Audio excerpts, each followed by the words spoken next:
Love this podcast? Support this show through the Acast supporter feature. It's up to you how much you give, and there's no regular commitment. Just hit the link in the show description to support now. Explaining football to the friend who's just there for the nachos? Hard. Tailgating from home like a pro with snacks and drinks everyone will love? An easy win. And with Instacart helping deliver the snack time MVPs to your door, you're ready for the game in as fast as 30 minutes. So you never miss a play or lose your seat on the couch or have to go head-to-head for the last chicken wing. Shop game day faves on Instacart and enjoy $0 delivery fees on your first 3 grocery orders. Offer valid for a limited time. Other fees and terms apply.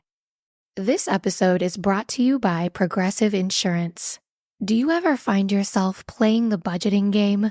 Well, with the Name Your Price tool from Progressive, you can find options that fit your budget and potentially lower your bills. Try it at Progressive.com. Progressive Casualty Insurance Company and Affiliates. Price and coverage match limited by state law. Not available in all states.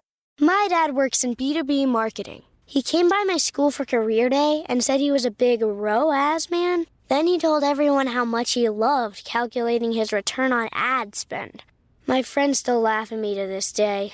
Not everyone gets B2B, but with LinkedIn, you'll be able to reach people who do. Get a $100 credit on your next ad campaign. Go to linkedin.com/results to claim your credit. That's linkedin.com/results. Terms and conditions apply. LinkedIn, the place to be, to be.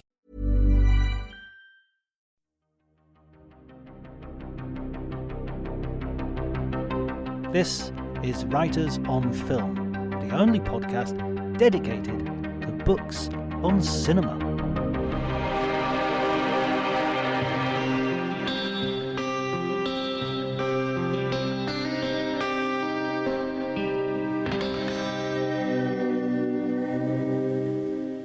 Hi everybody, my name's John Bleasdale. I'm a writer and film critic, and today I'm going to be talking to Peter Bradshaw, who is a film critic for The Guardian, as most of you will already know, and is also the author of a new book, The Films That Made Me, which is a collection of his criticism over the years, and it also has a great introduction and some great introductions to the sections as well, which sort of put into context how cinema has affected him over the years. The conversation's great, and we talk about a heck of a lot of stuff, so I'm just going to let that speak for itself. Remember, if you like the episode, please share on the social media. You can follow me on Twitter at Dr. Jonty, DRJONTY. But before you do any of that, just enjoy the conversation.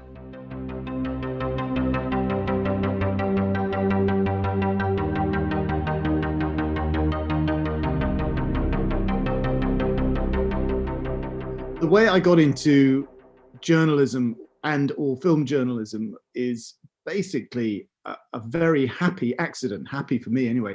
I did an Eng-Lit degree. I did a straight up English literature degree of the sort that people don't do anymore. Right. People don't want to do English literature anymore. It's like telling students, do you want to study basket weaving or something like that? It's considered to be, when I was in my teens and 20s, this is years and years ago, of course, studying English literature was a completely straight up, it was a plank of the sort of university school system and a plank of the A-level system. But now, of course, it's actually you're more likely to study film in a way than English literature. I say that's my entirely impressionistic view. I have no facts for this whatsoever, but I feel that, anyway. Well, where were we? I was studying English literature.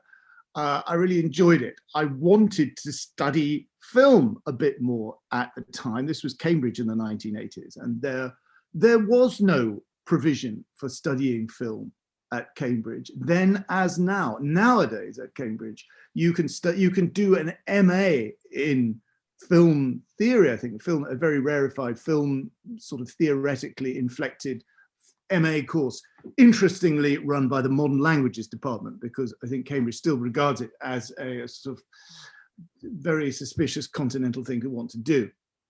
But there were a few courses run by a lecturer called Stephen Heath, who was at that stage was the centre of a huge row about critical theory and structuralism and deconstruction, along with Colin McCabe, who of course went on after that to be a great panjundrum at the British Film Institute.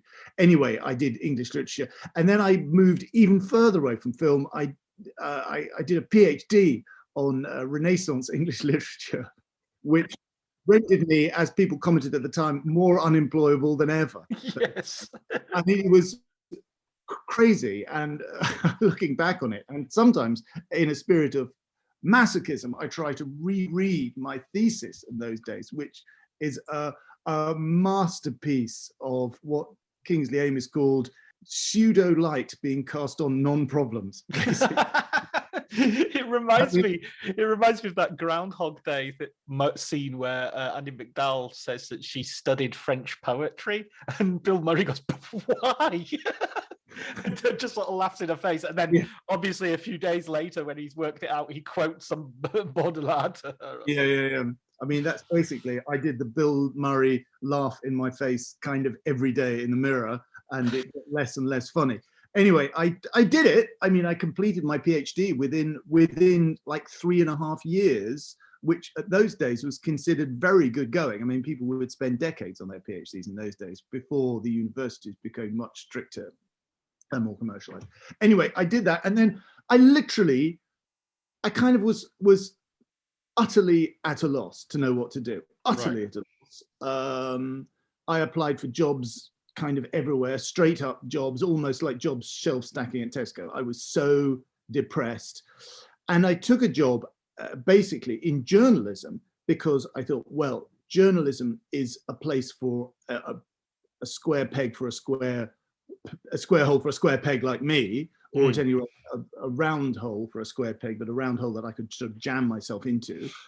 And so I took jobs, sort of freelance journalism jobs, and I got a job with of all things, really, the Evening Standard, which, looking back on that job with the Evening Standard, I have mixed feelings about it. It was a rum old newspaper in a way, but weirdly, it did have space for me, waifs and strays, people like me, and I was allowed to write almost about anything I wanted. I was in a way more of a political journalist in those days. I was a kind of slightly kind of bland, liberal, pro-European journalist at a time when that was, I don't know, just about as fashionable or unfashionable as it is now. I did that for a long time at the Evening Standard. Throughout the 1990s, I got a staff job, and I was doing pretty well. And then a very bizarre accidental thing happened, which was that I was sued by the late Tory MP, Alan Clark. This is of the Alan Clark Diaries fame. Alan Clark Diaries, yes, exactly. It was a really weird thing. I was in a spirit of raillery, as we say, in a spirit of, not terribly scornful satire. I was doing a pastiche of his diaries in the Evening Standard, and he got very, very cross and sued. And the Evening Standard editor of those days, Max Hastings, the formidable military historian Max Hastings, thought it would be hilarious if we defended this case instead of just settling, which is what newspapers obviously would do with anything else. And the case went to court, and I achieved a kind of 10 and the sort of 7 microseconds of mini fame as the author of this spoof. And it amused a couple of people at The Guardian, basically. The people that it amused were Ian Katz, who in those days was a very senior author, a senior editor at The Guardian. Now he's in charge of Channel 4 in the UK, and Alan Rusbridger, who at that stage was the editor. And they were looking for a completely left field new choice to be the film critic after the retirement of the legendary Derek Malcolm. And they just completely reached out to me, and this was a complete leap in the dark on their part, and they completely took a massive gamble, because I'd written a bit about movies, but frankly I hadn't written a huge amount. I'd written this, that, and the other. I'd done a few interviews with actors. I really didn't have that much of a profile writing about, or any sort of a profile writing about cinema, but they reached out to me. Alan, I mean, I'll never forget it. Alan Rusbridger literally cold called me at the office in the Standard And he just said, would you like to be the film critic? And I think he was expecting me to play it very cool and to say, well, I'll have to think about it, blah, blah, blah. But I almost shouted the word yes before he'd finished the word, before he just finished the sentence. And that was it. It was just, I bit his hand off for this amazing opportunity. And never a day goes by without me blessing that day and blessing that extraordinary stroke of luck that he was going to give me what amounted to was one of the best jobs, perhaps the best job in British Fleet Street. I mean, it was mind-blowing to me that I got this opportunity.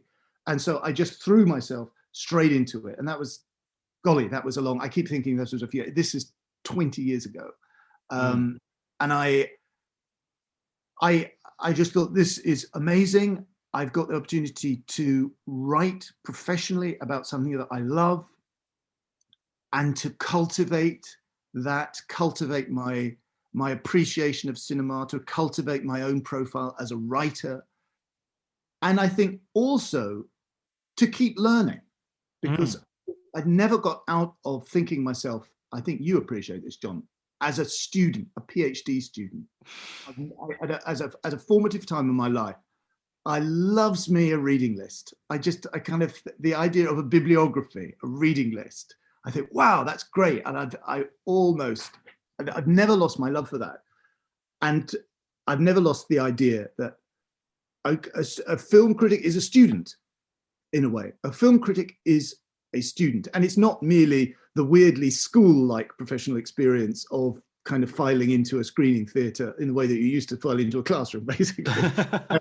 It is as professional experiences go, it is the one that's weirdly most like school. But albeit school without any of the grief and all of the joy, basically. And I think that's quite an important thing. Sometimes critics either implicitly or explicitly affect an air of utter omniscience about what they're talking about. And to a certain extent, you have to do that. You have to write from a position of strength. But also, I think you have to realize that you are learning all the time. Every day that goes past, you're learning. And I think that is an important part of it, I think, in a way. And I think readers will respond to some measure of, if not humility exactly, then realism. I mean, also, you're sort of like on the front line of film criticisms. You're getting the movies arriving and you're getting a bite of the apple before anybody else has. And it's there has to be a degree of humility to that, because you don't have the benefit of watching it 6 months down the line and it's already established its position in the world. No, you don't know what that, and to be totally cynical about it, you don't know what you're supposed to think. You see, this is it. You have to go out on a limb, and if it turns out that your view, completely honestly held, sincerely held, turns out to be a real minority opinion, you kind of have to stick to your guns. And film critics are one of the very few critics who are forced to take responsibility. They are forced to have the courage of their convictions. Very few journalists have to do this. Most journalists or writers in any sphere whatsoever, they can very quietly and very cunningly get the lie of the land. We can't. We can't. Yeah. We are given a film and we have to write about it sort of straight away. Now, there are some critics who perhaps they're going to fess up to it and perhaps they won't. They can sort of leave it a little bit and sort of say, oh yeah, hang on, this seems to be, there's something there that I didn't see at first, some terrible insult, some terrible aspect of something that's problematic, and I don't think I would have seen that at first, but I will write as if of course I've seen it. Now, film critics usually can't do it. Some film critics, but film critics who are, especially if you're seeing it for the very first time at a festival, say, I mean, this is what makes the job so exciting, especially at somewhere like Cannes, where you're going to be shown some film and you literally have no idea what it's about. And it brings it home to you how you basically, when you see a film, you usually have some idea what it's about, and you have some idea what the critical or evaluative consensus is. But very often, especially at a festival, you don't, and you have to kind of gird your loins, and you have to have the courage of your convictions, and it's very bracing in a way. When you first got that phone call from Alan, did you sort of run home and sort of start writing out a list of movies that you have to catch up on in order to? Yeah. Oh, yeah. I mean, I kind of did. I was sort of. I mean, I still do. I mean, there's still panic that I haven't seen, and you realise part of getting older is that you realise that you're never going to see it all. I mean, it's just, again, that's the other weird thing about film criticism is if you, let's say you've been doing the job for 5 years, cinema has been in existence for like 100. So you have covered 5% of the entire history of the medium. It's like being a literary critic for about 400 years. It's just, or whatever it is. It's an amazing, vast array of stuff. And again, a film critic is unusual in that they are expected to kind of know, or basically know, about everything in a way that no other journalist is, no other writer or critic is. I mean, no other. I mean, a literary critic is not expected to sort of know everything about Estonian literature, but you are kind of expected to sort of have it in your wheelhouse in a way as a film critic. But as I say, I like the rest of us, I kind of laugh at all this, but it is stimulating and amazing and thrilling that is the opportunity, the amazing opportunity that you're being given. But yeah, I mean, when I kind of gibbered with a mixture of jubilation and panic that I was going to have to, be on top of all this.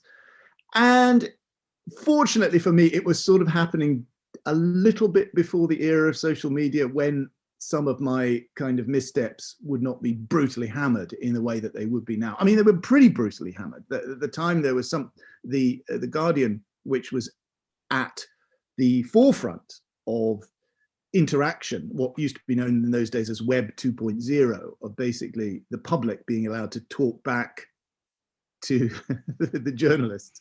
What could possibly go wrong? Possibly go wrong. There was something called the talk boards. The Guardian in those days had a page called Guardian Unlimited, the talk boards, and I was regularly absolutely hammered on that. Absolutely hammered. More hammered more badly than on regular below the line comments. Although of course you get pretty hammered there as well. And I think in the years we've gone by since then, I think there's a kind of truce has sort of settled in a way between critics and commentators. We've kind of got used to each other, and it's less acrimonious in a way. The acrimony has, of course, long ago migrated to Twitter. Actual worrying about below the line comments is very passé now. Then the artillery, the warfare, the trench warfare has. Of course, it's very bad taste to talk about these metaphors and just about now, but that has migrated to Twitter. You've called your book "The Movies That Made Me," and so sorry, the films that made me. Sorry, yes, yeah. An essential difference. Unforgettable title. Yeah. There's actually, it's an old gag. There is, there. I think there are two programs, one on radio and one on Netflix, I think, called The Movies That Made Me. But yeah, to my chagrin, I realised that joke, or that play on words, the films that made me laugh, the movies that made me scared, blah blah blah, the movies that made me. That sadly is not. I didn't invent that joke. So what are the formative films, even before you became a critic, that sort of informed your love of cinema and gave you that sort of made the idea of being the Guardian film critic the dream job?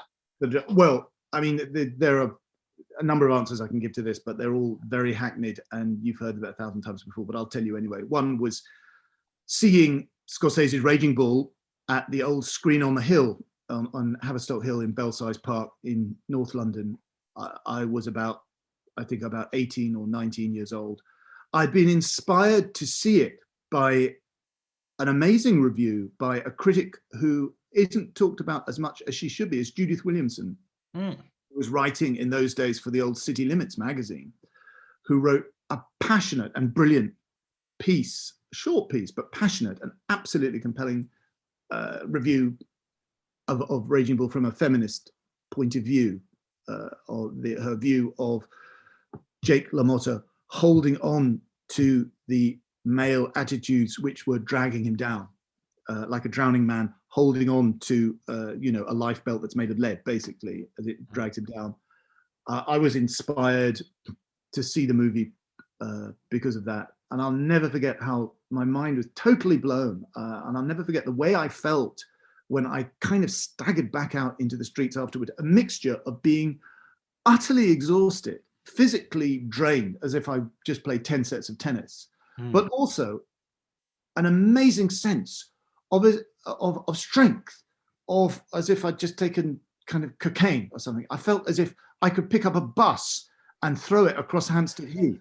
I felt like I was sort of the Incredible Hulk. I could do anything. I could wrench a bus stop out of its concrete settings. I felt I could do anything. At the same time, I felt as if I needed to check into hospital and be hospitalized for 2 months. It was amazing to me, absolutely amazing. And I couldn't, if you'd asked me why exactly, why? It's just the profoundly mysterious, almost pageant of events in Jake LaMotta's life, from his youth to his age. And it was the fact that he did not seem to have learned anything. He did not seem to have grown or become that interested, that more morally profound a figure, in a way that we are still encouraged to think has to be the narrative arc of all Hollywood movies. He hadn't really overcome any obstacles.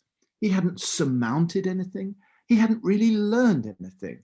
All he did at the very end of his life was did do this cheesy sub-Brando nightclub act where he did an impression of Brando on the waterfront, along with everybody else, including I love this, the things he does are Paddy Chayefsky and Shakespeare, and I'd love to hear it's a shame. I wonder if Scorsese got any outtakes of De Niro as Jake LaMotta doing Shakespeare. It would be amazing.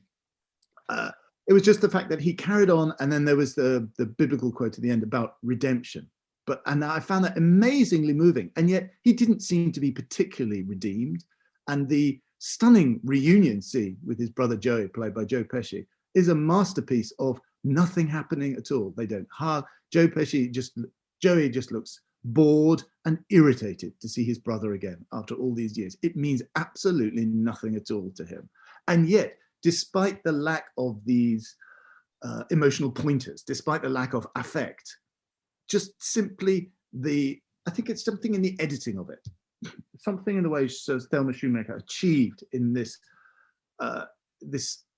parade, this, as I say, I think almost like a pageant of scenes in the life, the kind of epic theatre aspect of Raging Bull just overwhelmed me. And it overwhelms me now, thinking about it now, talking about it now.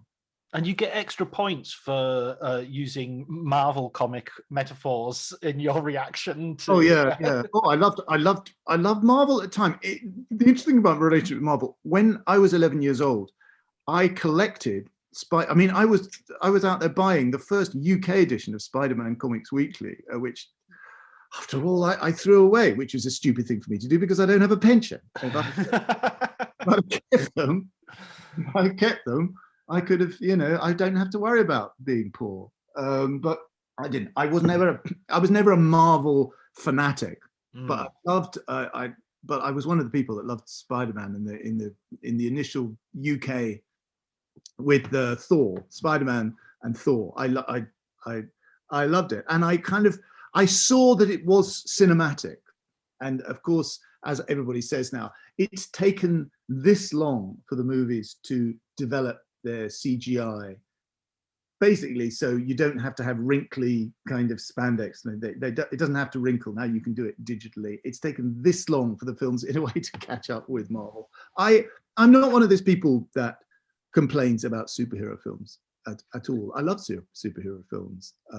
I think they're the westerns of our age. They're as formulaic as this, and you can get bored with that. You can get bored with any other kind of genre. But there were plenty of bad westerns. Yeah, I'm sure. I mean, there were loads of. I mean, westerns. There were. I suppose what we now call landfill westerns. There were just a colossal amount of westerns, and of course on TV.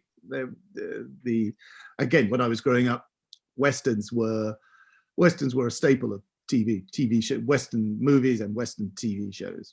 Yeah, I remember, Bonanza and High Chaparral and all of those. Yeah, all those things. Yes, exactly. What they meant to us kids growing up in the British home counties, God only knows.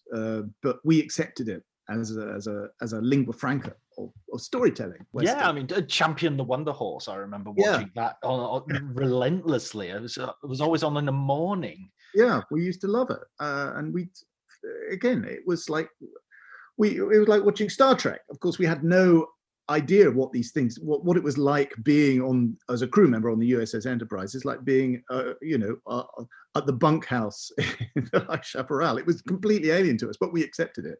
We took what we were given in those days. I remember. I mean, I live on the northwest. I grew up on the northwest coast of Cumbria, and I used to look out on the houses right by the sea, so we had this view of the sea, and the sun would go down.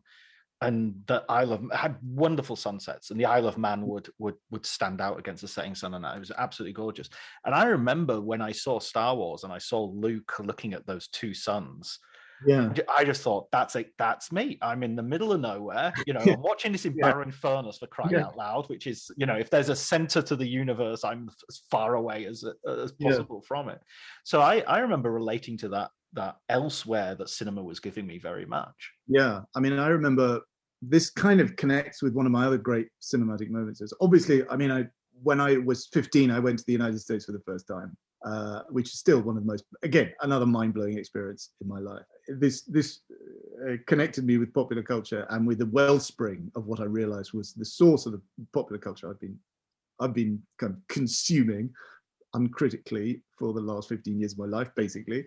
One of the most amazing experiences, and it's still incredible. It's still gastronomically, it's still the most incredible experience of my life. It's going to a proper burger joint for the first time, because before that, in the UK, there was something called the Wimpy Bar, where you were served a sort of burger made of creosote on a plate that you had to eat with a knife and fork. It was terrible. But it was in Massachusetts. We went to a Burger King, and I was getting a proper cheeseburger with pickles and ice cold Coca-Cola. Again, eccentric, because in those days the UK did not consider it normal to refrigerate drinks. And I just bit into it, and I thought,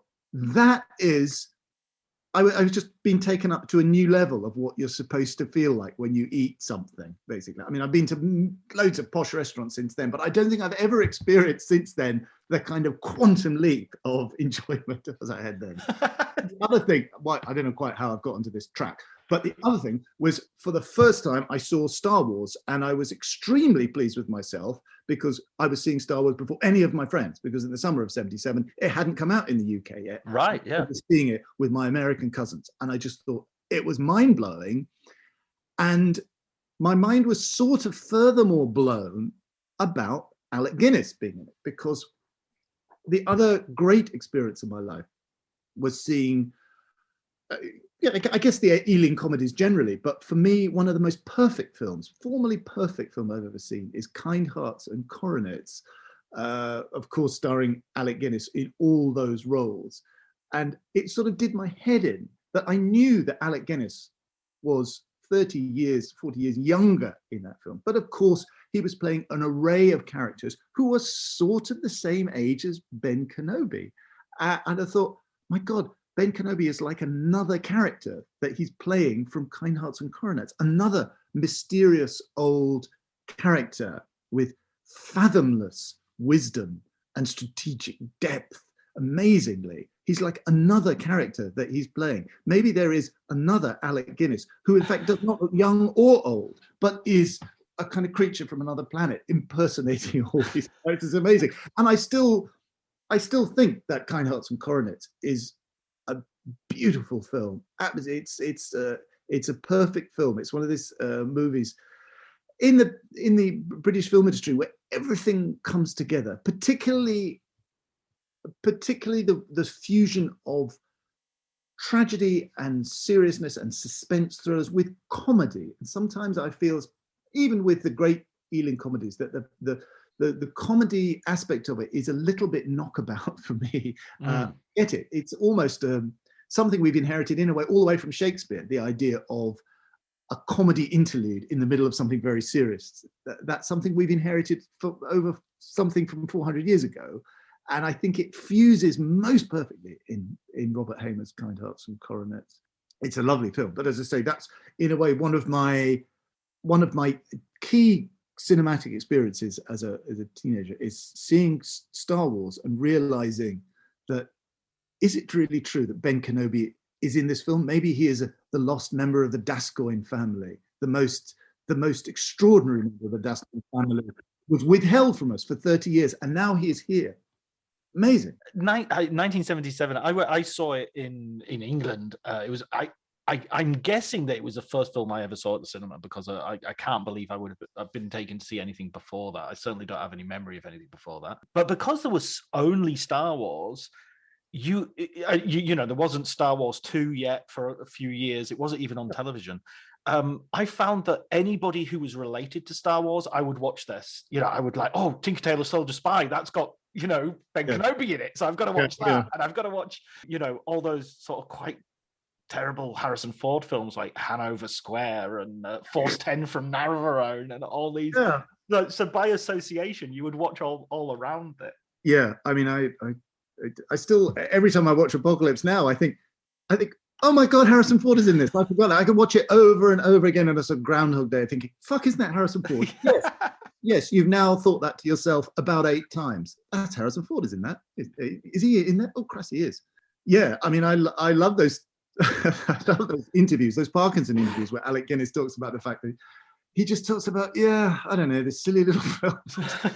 But I made it.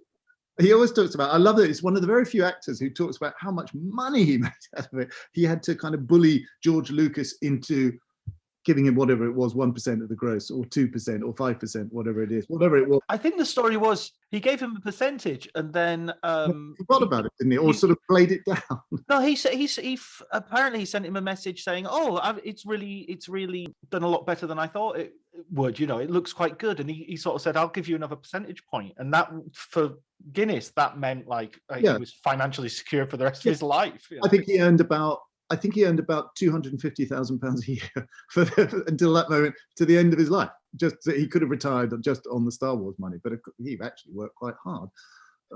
But yes, again, it's in a way it took a sort of Englishman who was simultaneously very worldly about this sort of thing, but also very naive in the way that he was at the very last. No Hollywood actor would talk in those terms. Certainly not even not a Brit. You'd have to. The nearest thing you've ever come to is someone like Rupert Everett or Hugh Grant, people who are people who have a kind of streak of not caring, and that's the way what Alec Guinness sort of had, in the way that he thought in his heart, he thought this Hollywood nonsense, not really what he was, but he was, you know, he did it with, you know, good grace, and he thought it was very amusing, but it wouldn't have surprised him to hear that Star Wars had done very badly and just vanished, but it wouldn't have surprised him or interested him in the slightest. I mean, in a way, I'm reminded of, I think, Maggie Smith, who she periodically asks what she thinks of Downton Abbey, and she just says, I don't know, I've never seen it. Literally just say like that. Yes, I've never seen it. I've got a box set somewhere. I must get around to it. I saw Ray Fiennes. I'm not sure if they're showing this in England, but I saw it in Italy that they were showing a trailer for The Kingsman, and it had like almost like making of footage at the trailer where they're going, oh yes, Matthew Vaughan's vision is unique and it's a very exciting story. But I keep remembering being interviewed for the Harry Potter films and talking about Voldemort and saying, I haven't got a clue what this is. I just wave my hand around occasionally to say the line. There are very few actors in a way who are sort of detached enough. In a way, it has to be the Brits, because they know they're being hired anyway for sort of what they are. But there's a younger generation, I think, in a way, of people almost sort of traumatized by the fact that they can't say out loud what they think, especially people who've been in superhero films. And people like, I suspect, Andrew Garfield, I think only now is coming to terms with the fact that, oh my God, he had to do this. It was like working for a factory.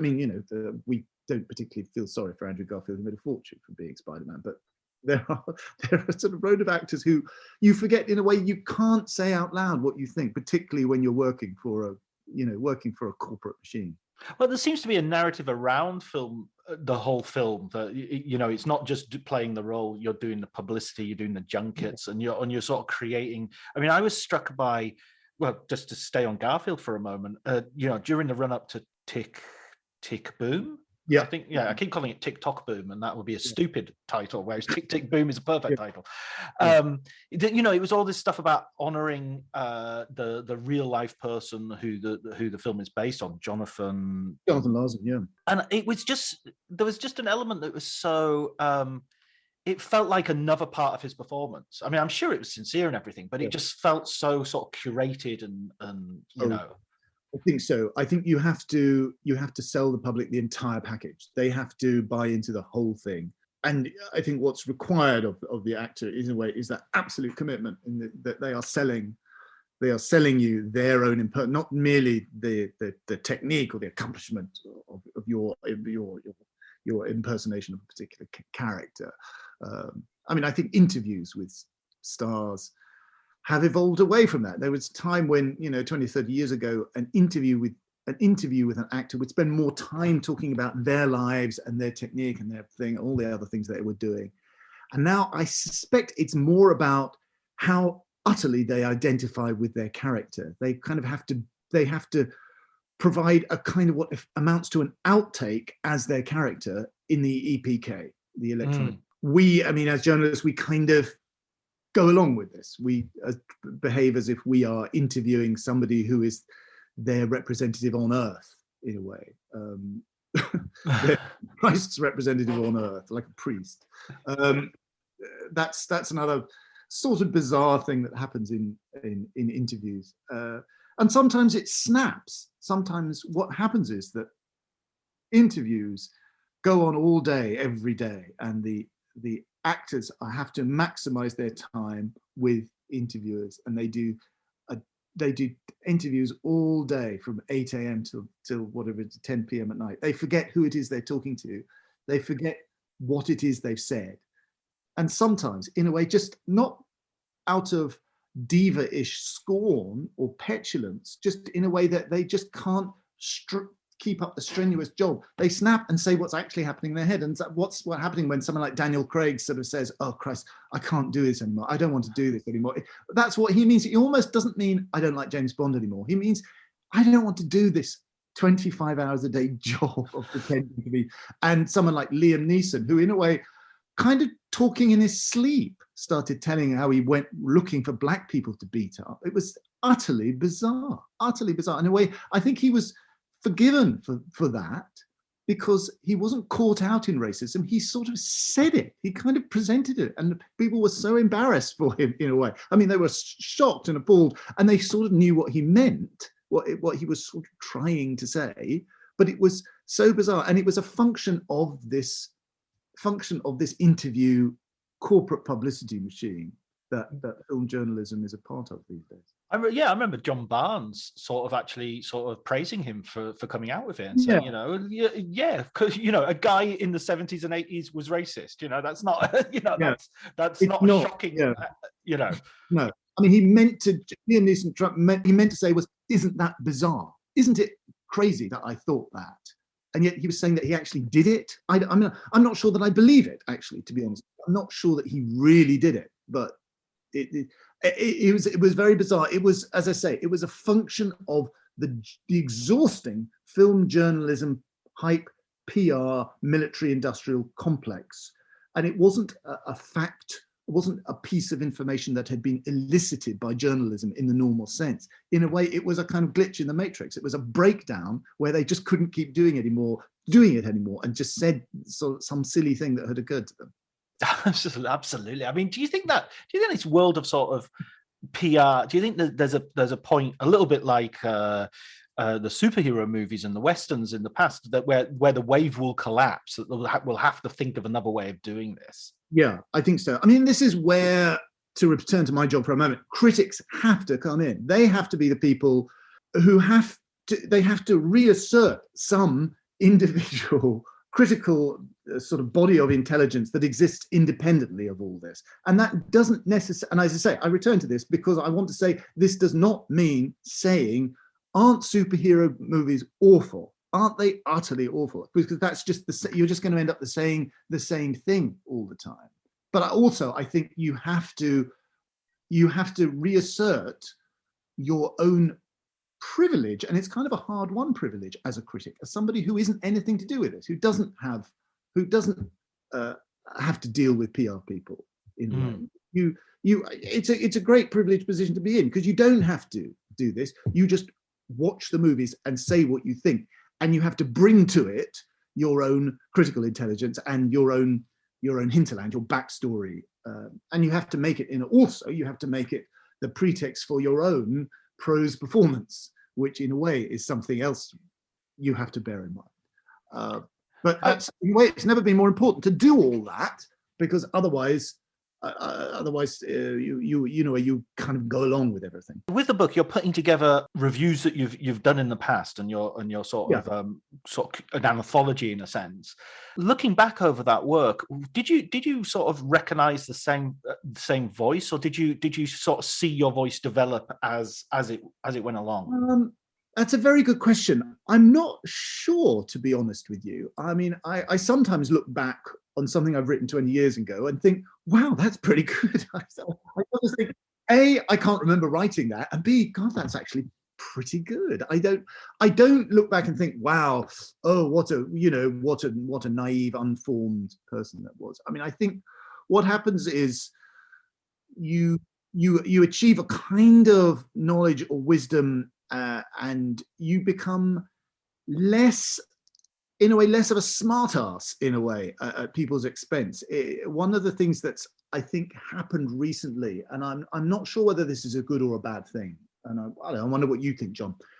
It's become less easy for me, and I think less easy for everyone, to do an old-fashioned 1-star funny takedown review. It's sort of less easy to do that now. It was kind of, it used to be a thing that you could do. It was a very important thing that critics could do. They couldn't, they shouldn't do it all the time, because that would undermine the value of that particular brand, but they could do it if they wanted to. And the 1-star review, wow, people in the spirit of Schadenfreude, if they saw a 1-star review, they would immediately go to that review and think, oh, this is, let's settle in for some, bloodshed. This is going to be amazing. Now I find it, maybe it's as a result of getting older, I don't do that as much. Not because I hope it's not because I've gone soft in any way. I hope it's not because that I've fallen into this line of, well, these filmmakers, they work bloody hard, and don't just slag them off. Because I think it doesn't matter how hard they worked, really. If they've worked hard or didn't work at all, if the end result is a good movie or a bad movie, that's... I always think of it as a pilot. I always think if the pilot crashes the plane as soon as after takeoff, I don't care that I couldn't even get it off the ground. It's like, exactly. That pilot has worked bloody hard, Yeah, his takeoffs were perfect. It's bloody good. Just, and he's had a very hard time emotionally before he fucking crash it. Yeah, exactly. It sort of doesn't matter what happens behind the scenes. It doesn't matter, and yet so much of film journalism is concerned with thinking that it does matter. Of course, they think that they have to bring that vast commitment, professional and writerly commitment, saying, wow, look what happened behind the scenes, look at all this, these people who have gone into the making of this film. And in a way, the critic is concerned only with the surface, only with the millimeter thick quality of the screen itself, what is actually on the screen, and affecting not to mind or care about what's happened behind it. But it is harder because you can blow up in your face more easily, really. And there is, if you attack a film, there's always a constituency that can be drawn together on social media to counterattack you. One example is a movie whose success kind of baffles me, and maybe there are people listening to this who think it's great, and if you do, then good luck to you. But I thought it was terribly bland. It's Disney's animation Encanto. Now, I sat through this. I thought it was as if it had been written by committee. It seemed bizarrely strained. I didn't believe. I mean, it's absurd to talk about believing any of the characters in an animation called Encanto, but I didn't identify with them. I thought it was utterly without heart or real emotional life. I thought it had one or two good songs, and that was it. Now, I had to say that, and of course, I've been ever from that day to this, of course, I've been attacked by Encanto fans, and you realize that, well, before this, that constituents of opinion would have been silent. It would have had no platform at all. Now it does, and that's a good thing, because there is this has happened in my professional lifetime. A democratization of opinion has revolutionized, in a way, the way in which we think about films, or certainly revolutionized the way we sort of write about them. But it's meant that you have to be a lot tougher, and you have to stick to your guns, and you have to realize that nobody gets the last word anymore. That in a way, social media and Twitter is full of people fanatically trying to have the last word. They're trying to appropriate to themselves that prerogative that used to only exist in print media, which is, you, as the privileged person working for a newspaper or whatever, you get to have the last word. You get to say it, and nobody talks back to you. Now, a lot of the neurosis on social media is people wanting to win, wanting definitively and resoundingly to win the argument. How dare you not love something that I love? How dare you love something that I hate? Yeah. That's it goes on and on and on. And part of the sort of Jedi Zen that you have to cultivate, part of the sort of Ben Kenobi Zen you have to cultivate as a critic, is realizing, there it is, live and let live. You've had your say. I mean, that's why, I think, well, look, I still have this what the Americans used to call a bully pulpit. I have this privilege thing. I'm allowed to say it. Now, I can't just indulge in a shouting match with somebody from now until doomsday about who gets to win. I just can't do it. I totally agree. I think this is where doing a PhD in literature comes into its own, because I had exactly that same experience. Mine was on the Romantics, and Shelley and Laughter. I told you when we were talking Tromsø. I actually went away and read that sonnet after that. It was a sonnet, was it? To Laughter. Yeah, to Laughter, which I was fascinated by. I had no idea of the exact. Well, I'm not an expert by any means, but I'm intrigued by the fact that, I mean, it's a very interesting point. Shelley thought that laughter was abusive or sneering or derisive laughter, and he hated the idea of laughter. Laughter wasn't joyous or celebratory; it was horrible. Yeah, it was always denigrating. It was denigrating, and he thought it was something to be deprecated. And there is, I think it has something to say about our culture, in a way, the idea of what laughter is. But the thing that sort of connects to what you were saying earlier about how criticism has democratized and everything, is that when I was doing my PhD, I had very similar experiences of going to parties and things and talking to people, and people saying, "Why are you doing that? What possible utility does this have?" And they were very exercised because I was getting money from the British Academy in order to do it. I was being paid to do it, and so and yet it was a great training in really pretending to care about something that ultimately isn't of any sort of, and that, as a critic, I write my 1-star reviews and my 5-star reviews, and those are the two types of reviews you have to convince people you utterly care about it. Yeah. But when for me, in the ultimate scheme of things, I kind of don't mind if your 5-star and my 1-star swap places. I mean, I'd love to love everything. I'd absolutely love to do that, but it just doesn't happen, and I have to be sort of honest with that. And the hardest reviews to write are actually the 3 and the 3 and the 4 stars. They are. I mean, to be honest, that's another great crisis. Is you realize if you write a review, it's like a 3-star review of a decent film that's come out, like maybe that's a foreign movie, a subtitle movie, you write it and you think, Jesus, who is going to read this review? Especially if it's not even particularly in depth. It's like sort of 300 or 400 words. You think, who is going to read this film? Who's going to read this review? Who is going to watch this movie as a result of watching this? You have to think there must be something here. And you have to force yourself. I need to isolate that glint of the diamond in the rock somewhere, even if that doesn't necessarily mean it's a brilliant film, but it's something of interest here to you. And that's where I think having a background that isn't in film journalism, a lot of people come into film journalism having done nothing else in their lives. I mean, I've done quite a lot else in a way. As I say, I wrote, I suppose in my humble way, when I was in my 20s, academic work, and then I was a general journalist. And I think that was very good for me, actually, in a way, that I wasn't literally. Yeah, I didn't start out at 21 and wrote for Sight and Sound from that day to this. That would have been innovating, I think, as a writer. What about, I mean, innovating as a writer? What about this? This is something I have when I'm writing reviews, especially in a sort of Explaining football to the friend who's just there for the nachos? Hard. Tailgating from home like a pro with snacks and drinks everyone will love? An easy win. And with Instacart helping deliver the snack time MVPs to your door, you're ready for the game in as fast as 30 minutes. So you never miss a play or lose your seat on the couch or have to go head to head for the last chicken wing.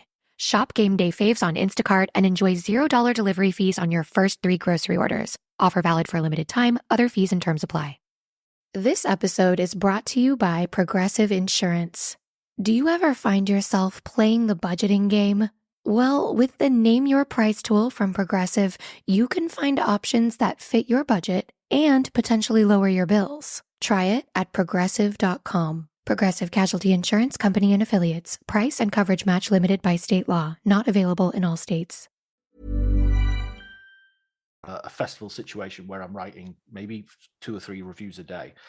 Is there a point where you think I find myself slotting into a template, and I'm doing paragraph 1, synopsis, music, let's mention the cinematography. Yeah, a kind of, particularly in that so much is expected of you as a critic now. So much, and when I say so much, I don't mean so much in terms of quality, I mean quantity.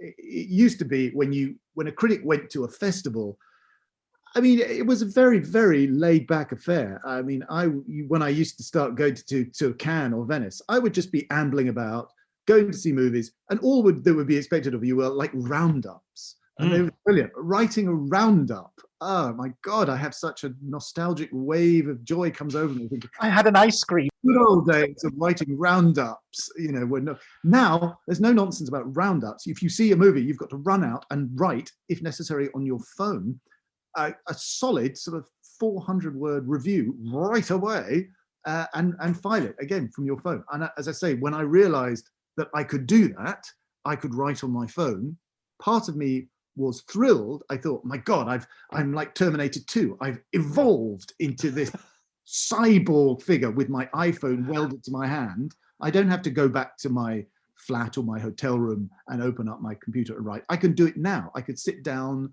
at a cafe or even on a stairwell in the theater and write it now. And I was kind of proud of myself in a way for my battle-hardened professionalism.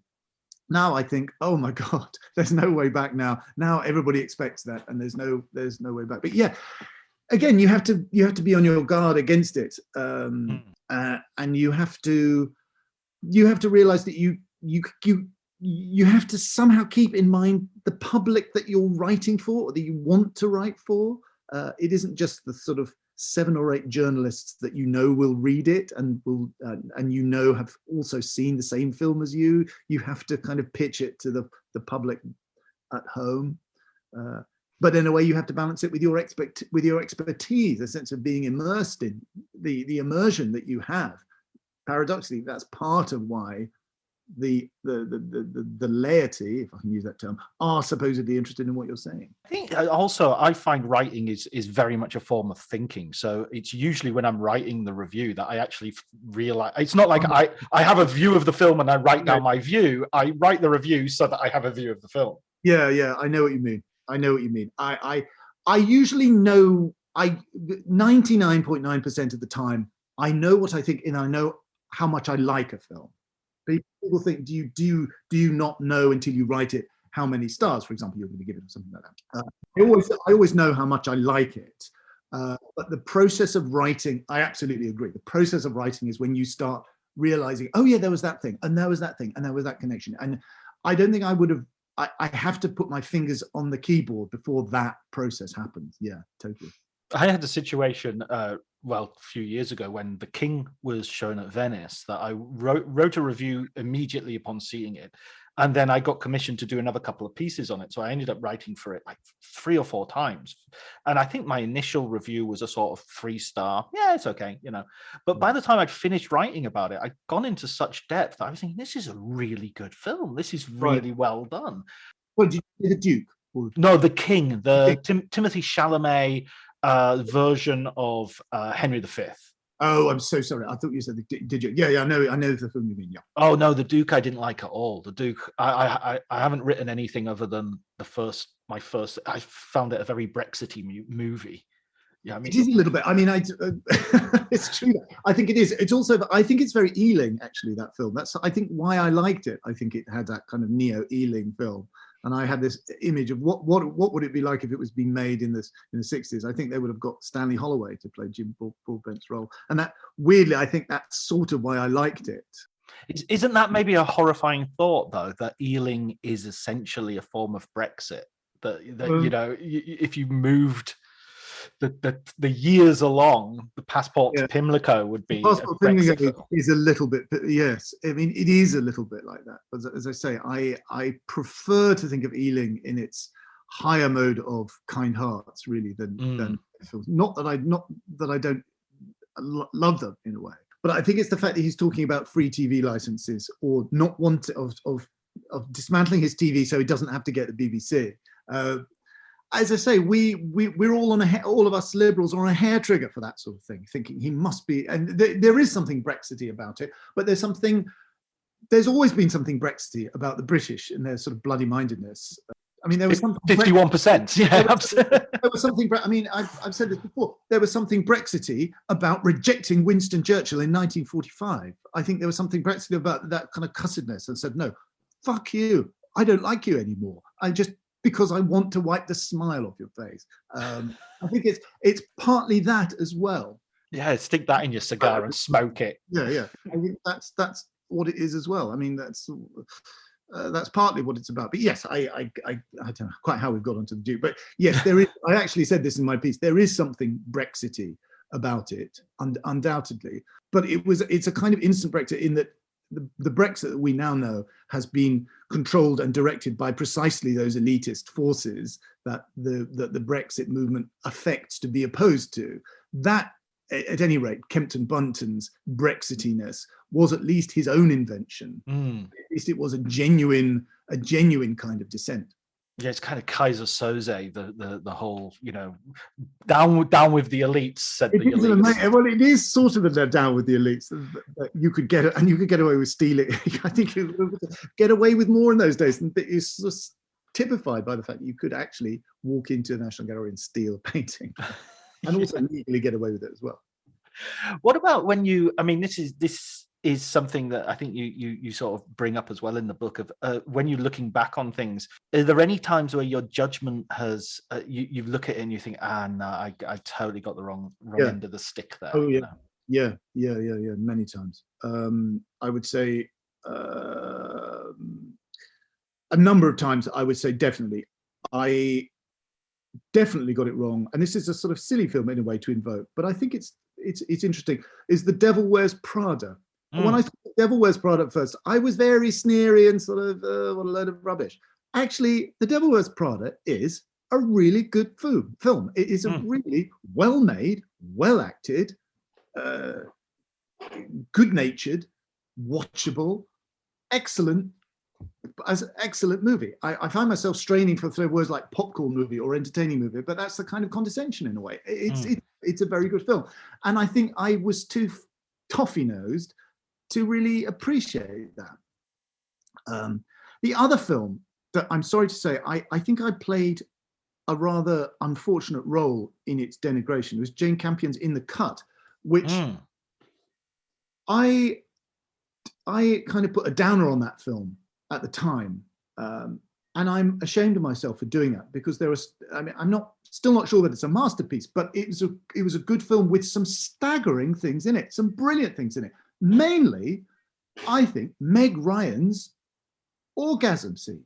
Looking back on that, I thought, what amazing, thrilling audacity for Meg Ryan to grab hold of what people know about her, which is her famous fake orgasm scene, and to do a real one.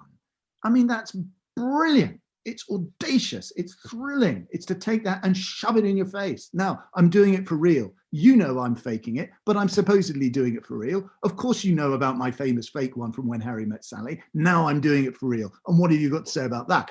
And what I should have said about that was, my God, Meg Ryan, brilliant.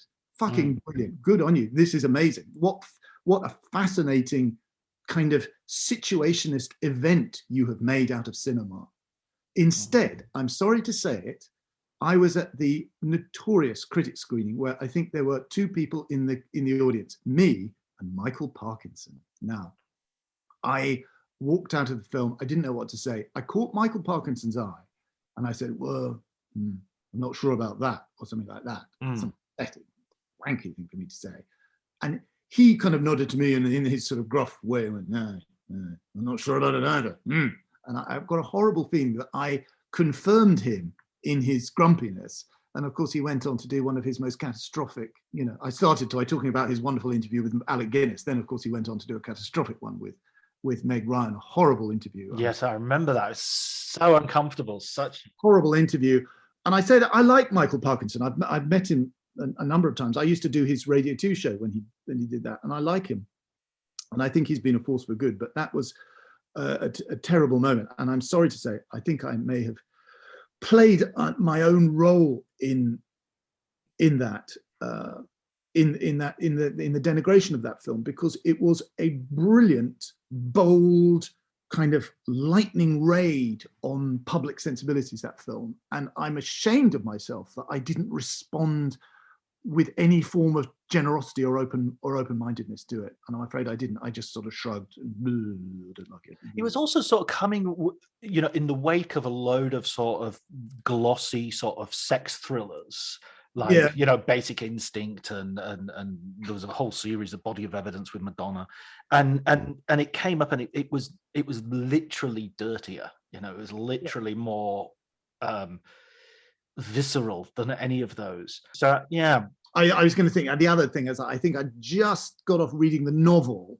which I think sometimes that's a good thing, sometimes it's a bad thing, because I like the novel, and sometimes when you sit down to a film immediately after having read the novel, you've already invested in it in a different way, and you sometimes can't recalibrate. I have absolutely the same thing. I've got to revisit Silence by Martin Scorsese, because I actually bought the novel and read it during the day and then went to see the film at night. And it was just the wrong way of doing it, because it was essentially like watching the film twice, straight after the other. I needed at least some space between those two things for me to properly appreciate it. I just thought, oh God, I'm sitting in the novel again. I've already just spent 4 hours reading it. Yeah, you can't really. Yeah, you've got to be very careful. I mean, people always say that. Well, have you read the novel or not? If you haven't read the novel, then you're not qualified to talk about the movie. And I always think, well, that's not how it's going to be presented to the public. The public are going to be allowed to buy tickets and walk into the cinema without showing the QR code proving they've read the book. I think it's a tricky one, because I think what happens is it can not merely muddle you, but cause you to invest in the existence of its intellectual property in the wrong way. You tend to think, well, if I like the book, then I can't like the film, because I've already committed to liking the book in my head. So in a way, I have to be very guarded, or even kind of even antipathetic to restate, to reinforce my fanhood for the book. What about flipping that earlier question? Because it's always asked, what did you get wrong that you didn't see the classic or the great film and you gave it a bad mark? What about films that you sort of thought were absolutely amazing, and then a couple of years down the line, you watched again and thought, oh dear, did I really I must have had a good lunch that day, or I must have, been in a good mood? That's a good question. There aren't many films like that. I can't really think of a film where I've totally got it wrong like that I've really loved a film. I thought, actually, no, that's rubbish. I've seen a couple of films where I've given 5 stars to, and I think, you know what, it's a good movie, but I don't know about 5 stars. Maybe about Nicholas. I mean, I'm an old fan of Nicholas Winding Refn, the Dark Master himself. Right. And I'm glad that I took against the consensus against his film Only God Forgives, which is a kind of gross out, freak out film, sort of inspired a bit by Taxi Driver. And I'm glad I gave it a good review. I'm not sure. I think my review would have been a bit more nuanced now, but I'm glad this isn't really an answer to your question, isn't it? Because I'm sort of saying, but in a way, saying, no, I was right. Fuck you. I loved it. I'm always right. The late film critic, the late Alexander Walker, always got angry when anybody asked him this question. He always, when anybody asked him, do you think you've ever changed your mind about, have you ever got this wrong? He always heard that question. And what he heard in his head is, have you ever been defeated in an argument with another journalist? And he would always hit the fucking ceiling. No, I've never.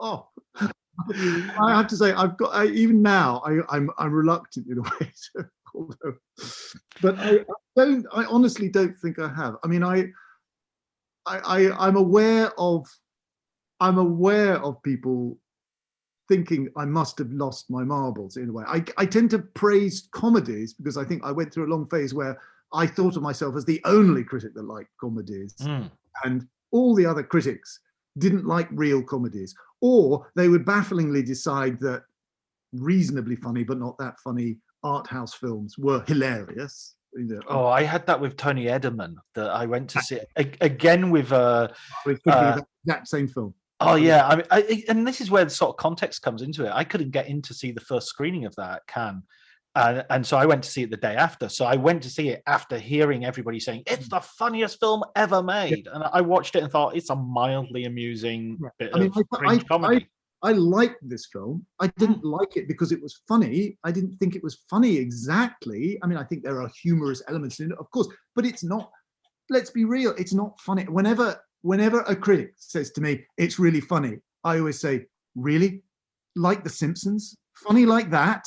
And they almost always go, no, not actually funny like The Simpsons, no. Or I was thinking, funny asshole? Funny like Arrested Development? Funny like any episode of Arrested Development? And this isn't necessarily to slag off the film because it doesn't have to be funny. Films don't have to be funny. You don't have to sell me a film. You don't have to sell me Tony Ederman on the basis that it's funny. You can sell me funny that it's intriguing or bizarre or ingenious. All these other things. You don't have to say that it's laugh out loud funny. I mean, there are things that I think I often put on the YouTube clip of the desk pop from The Other Guys of Will Ferrell, big trick as a corporate into firing his weapon at the ceiling, because that's a traditional thing that police officers do in the station house. I think it's absolutely brilliant. It's one of the great gunshot scenes in American cinema because the way it's brilliant, it's surreal because it forces you to look at what a transgressive event firing a gun actually is in the real world. In the movie, people fire guns all the time, and it's always as normal as lighting a cigarette. In the real world, of course, firing a gun is the most transgressive and horrifying thing that can ever happen. Police officers can go through 40 years careers without ever having done it.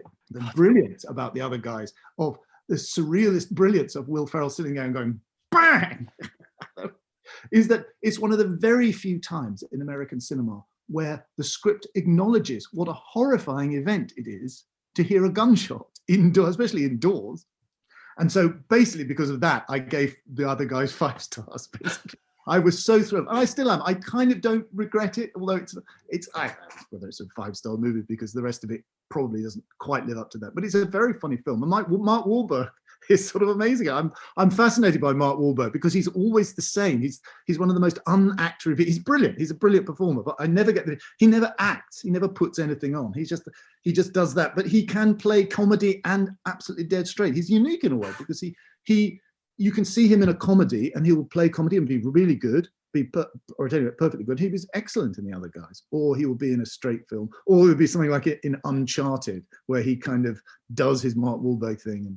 In The Departed, he was very good as well. He was, yes, that's true. And that's kind of a comedy role. He's just turns up and swears at everybody. I love the other guys. I think the whisper fight in the funeral. Yeah, that's just so funny. So funny. Brilliant. Yes, everybody gathering round and nobody else noticing. It's absolutely so good. But you see, that's what I mean. It is really funny. It's actually funny, as opposed to humorous or comic or like that sort of. But it's actually funny in that it will actually get a laugh at the time. I think comedy and horror both have a similar thing, though, where because it's such a visceral and emotional experience, you physically burst out laughing and you hurt from laughing and all that sort of stuff. And it's also something that you could just chop off at the knees by saying, I didn't laugh once. And it's so vulnerable and fragile, comedy. And the same with horror, you could just say, well, I didn't find it scary. And that's it. The raison d'etre is dead, Yeah. I mean, it's one of those things, sometimes horror, I sometimes not sure how to gauge my reaction to other people's praise of a horror film, particularly real horror fans. But sometimes horror fans will, something like Fright Fest, something like that, a film that's gone down really well. People coming out of the screening aren't pale and in a state of shock. They're not saying, Christ, I was horrified by that film. They say, they're almost as if they've seen a comedy. They've seen a great comedy. And it's sort of the same response. And it's weird because very often with horror, actually, it's very rare to be horrified exactly. I mean, I have been horrified quite rarely by cinema. I have been horrified, but not in a way by horror films. I've been horrified by something like Threads about a nuclear war. Oh, God. There's a film that made me. See, there is a film. It's not a horror film, exactly as you understand it, but it is genuinely horrifying. Whereas the number of times I've been genuinely horrified by a film, even with, I mean, it's closer to say you're terrified than horrified in a way, but yeah, I mean, it's something like, it's a great, I've been sort of scared or unnerved by films. It's closer to say you were just it's tilted you 1 millimeter. In a way, that's all you can expect from a film. If it genuinely has an effect on you, it genuinely has I don't need it to freak me out. I don't need it to blow my head off, but I certainly need it to have an effect on me. I think I watched the recent remake of Texas Chainsaw Massacre, and Texas Chainsaw Massacre is one of the original is one of the films that I've terrified me when I watched it, and I still get terrified watching it. But the remake, it reminds me of that thing you just said about Fright Fest, is it feels like an action movie where they just dress up in horror stuff in order to, there's a number of kills and there's set pieces, but it doesn't have anything like the effect the original had on them. And I think it's almost that they don't expect it to or want it to, and that there's quite a substantial fan base that doesn't necessarily need that. They don't want to be surprised. It's like the Scream franchise. It's a sort of nod and a wink, and we all know why we like it. I think sometimes I really want something else from it. I mean, I got it. I would say I got it from Get Out, Jordan Peele's Get Out, in the way that I would call it perhaps more of a scary movie than a horror film. I don't know if there's any gradations there, but I genuinely was unnerved by it. And I think it's a movie that genuinely wanted to upset you in a way that some horror movies, even quite extreme horror movies, don't want to upset the apple cart that much. Yeah, no, absolutely. Listen, Peter, I want to have a recommended book. So obviously your book is recommended. We're recommending it. But what about a film book that you would recommend that you've read? Oh my God. If I'd have known that you were going to ask this, I would have prepared myself much more carefully. I'm going to look at my... Peter is now perusing his bookshelf. I want to talk about... a film I loved, a book I loved, which was Matthew Sweet's Shepperton Babylon, about the early British cinema industry, a book which came out before, I think it's fair to say, before the Talking Pictures TV channel in a way made that genre, kind of revived that genre, and made us think that there was an ocean of films out there that we'd sort of forgotten about. And I think that's an absolutely terrific book. I still love Jonathan Rosenbaum's Movie Wars, about what constitutes movie history. I think he's a brilliant. Let me see if I can find them. Hang on, sorry, I'm running away to find these books. Movie Wars by Jonathan Rosenbaum, absolutely brilliant. And the other one is If You Can Bear It. I'm gonna get. Yeah, go for it. Well, wouldn't you just know it? The book that I wanted to get out of the shelves, I can't find now. That's just typical of me. But a brilliant book about early Hollywood. I know everybody talks about this book, but I would talk about it as Neil Gabler's An Empire of Their Own: How the Jews Invented Hollywood. Right. It is an amazing book, because it talks about the kind of year zero of Hollywood. It's as gripping as a thriller, and it also brings you back to these words that you use all the time: 20th Century Fox, Warner Brothers, Paramount, all these words that have just, or Disney, all these words at Columbia, all these words that, you know, you forget. It's like walking down the street and seeing Specsavers, Greggs, Marks and Spencer. These are the words that we've kind of grown up with. And yet they were real people. Amazing, you know, MGM. Gosh, what did that? Louis B. Mayer, Sam Goldwyn, Harry Cohn. All these amazing figures, these incredible figures who invented something out of nothing. And because nobody realized how big of a deal it was going to be, they were allowed to get away with it and had it their own way for such a long time. And it's like those names are part of the landscape. I mean, literally, when you see the Warner Brothers, it's sort of painted on the big water tank. Yeah, and it's almost a kind of it's a gobsmacked to realize, do you know there were actually Warner brothers. They were actually brothers. There was more than one. There was more than one. They were like real people that owned the studio. Do you know that? And they kind of invented a particular type of film, and that was our idea. Amazing, yeah, amazing. You mentioned right at the towards the beginning of the conversation, a woman who wrote for City Lights. City Limits, yeah, Judith Williamson. Now that's another. I loved her book. It's been reprinted, but I think not as good as the original first edition. It's called Decoding Advertisements by Judith Williamson. I recently have bought that book. It's been republished. It's not a bad edition, but the plates, that is to say, the reproductions of the advertisements themselves, isn't as good as I remembered it. But it is a brilliant book, and it's the first time I was ever aware of something that was called media studies. Was this book where basically Judith Williamson laid out a series of ads, the kind of ads that you'd see in the Sunday Times magazine in the sort of 1970s, ads for cars or ads for cigarettes or something like that, and literally deconstructed them in the most user-friendly way to show this is how this advertisement is trying to mess with your head. And it is absolutely brilliant. It's a brilliant book. She's absolutely brilliant.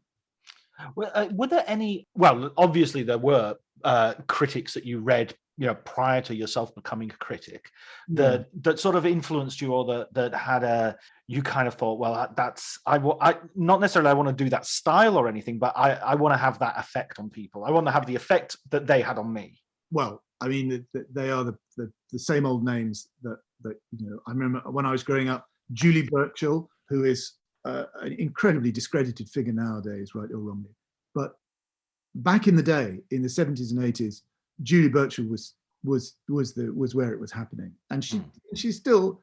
I mean, we could reread something by Julie Burchill and realize there's somebody who wanted to shake things up, who wanted to insult you and wind you up, and realize and make you think you're not here just to be soothed. You're here to be freaked out and sort of irritated and upset. Clive James, obviously, everybody says the same thing. The Clive James, the TV columns from the Observer, brilliant, absolutely brilliant. And one of the great, I think, underrated classics of English literature is his sort of semi-fictionalized autobiography, Unreliable Memoirs, which is a masterpiece. It's an absolute masterpiece. It's absolutely superb. Yeah. And the writer who I later on, I think, hero worshipped and loved as I don't think I've ever loved any writer is Christopher Hitchens, who I met and knew a little bit back in the day. I knew him a little bit. I knew him and his wife a little bit. Again, there's a writer who is magnificent in their absolute commitment. And partly it's the sheer output, it's extraordinary volume of stuff that they were writing. But also, I think he's a writer who, perhaps uniquely among writers, was never content just to be in the stands looking on. It was as if he was taking part in almost everything he wrote. He was meeting, confronting these people, as it were, politicians or writers, or these great A-list figures, and confronting them on equal terms. And I loved Hitchens. I loved him as a writer and a polemicist. I mean, he's inspiring. You read something by Hitchens and you want to be like him. I mean, there's a whole generation of us who wanted to be like Hitchens, and we never could. But we certainly and more productively wanted to raise our game, raise it to 200%, 300% over and over again. I would say Hitchens, Christopher Hitchens, and his book. Well, almost any of his collection journalism is worth reading. And his book about the Anglo-American special relationship of 30 years ago. I forget what it's called. Where is it? Sorry, I just ran away to another part of my route to look at it. It's called Blood, Class and Nostalgia. All right. And it is really neglected, that book now. It's 30 years old, that book, but it's one of his most brilliant books. And if you're interested in the special relationship and whatever that means, that's an absolute must. I'm halfway through Martin Amos's Inside Story, which has Hitchens on the cover as not a fan. Yeah. I went through the thing about Martin Amos. I went through what we all went through with Martin Amos, or at least all men went through with Martin Amos. Women are, for understandable reasons, kind of alienated, I think, from Martin Amos, and I it's only now that I've understood why. I love Martin Amos. I mean, I read Money when it came out, his kind of great magnum opus. I thought it was great, and I watched in a way like Woody Allen. He seemed to go off the boil almost at the same time, and we all went off the boil as well. We all sort of stopped loving Martin Amos, and in a way he was a part of an era when literature and literary fiction was more of a big deal in Britain than it is now. You know, a new novel by Martin Amos, or a review of a novel by Martin Amos, or something that he'd written was more of a big deal. Inside Story, it baffled me. I was baffled and exasperated by it, because it didn't seem to be. He wasn't being honest. He wasn't saying exactly what had happened in his life. He's still, I think, rather culpably obsessed with this woman that broke his heart, if that's what happened. But I think he kind of owes it to himself and owes it to his readers to say exactly what was going on there, instead of making up this nonsense about what supposedly, I don't know, was she a sex worker really? You know, or is that just another one of his bizarre retaliatory fictions that he put into all his books about this woman that apparently broke his heart? I'd rather read the fictional version, if that's what it's going to have to take. But this pseudo autofiction, which he hasn't really mastered the art of autofiction, or he looks like he's doing, well, this is what all the kids are doing these days. I'll have to do some autofictional made up stuff along with it. And his sort of late flowering obsession with Christopher Hitchens, which again, at the time, we really didn't know about it. I only knew about Christopher Hitchens much later, and I wasn't aware of his close friendship with Amos at all.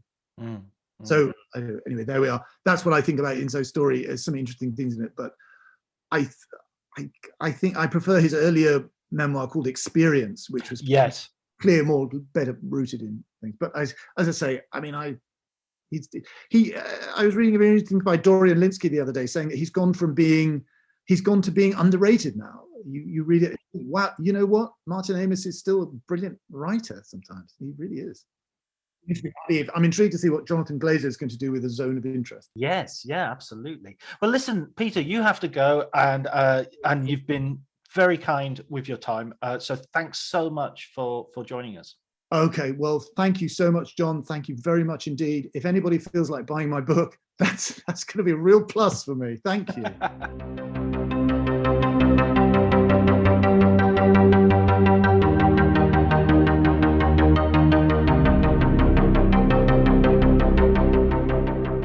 So that was my conversation with Peter Bradshaw. I hope you enjoyed it. I certainly did. I think we had a really good chat, and we certainly went through a lot of subjects, and a lot of different films came up. There are some sort of films that keep coming up, maybe like almost like keystone films. Texas Chainsaw Massacre and Star Wars seem to be the two films that are most frequently mentioned in the podcast. If you have any suggestions for possible guests, or you have any feedback that you want to give me, you can the DMs are open on Twitter, or you can email me. My email address is available on my Twitter profile as well. It's basically drjohnty with a H at gmail.com. Next week I will be talking to Jonathan Rigby, the author of Eurogothic, amongst others. But all that remains to do is thank Elliot Atkins for the music, providing the brilliant John Carpenter / Sergio Leone music for the podcast, Ali Harwood for the art, and thanks, of course, to you for listening.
Cue the fireplace and your favorite fall movie. There's nothing better than a cozy evening at home with a glass of First Leaf wine. First Leaf is a personalized wine club that delivers right to your door. Sounds magical, right? They get to know your favorite tasting notes, which varietals you enjoy, and whether you prefer sweet or dry wines. So in every shipment, you get bottles tailored to your unique palate. Go to tryfirstleaf.com/fall to get your first 6 wines for just $44.95 with free shipping. This episode is brought to you by Progressive Insurance. You chose to hit play on this podcast today. Smart choice. Make another smart choice with Auto Quote Explorer to compare rates from multiple car insurance companies all at once. Try it at progressive.com.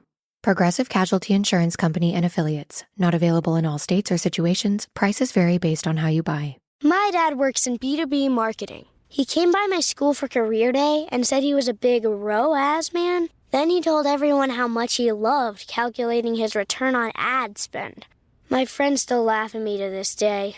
Not everyone gets B2B, but with LinkedIn, you'll be able to reach people who do. Get a $100 credit on your next ad campaign. Go to linkedin.com/results to claim your credit. That's linkedin.com/results. Terms and conditions apply. LinkedIn, the place to be, to be.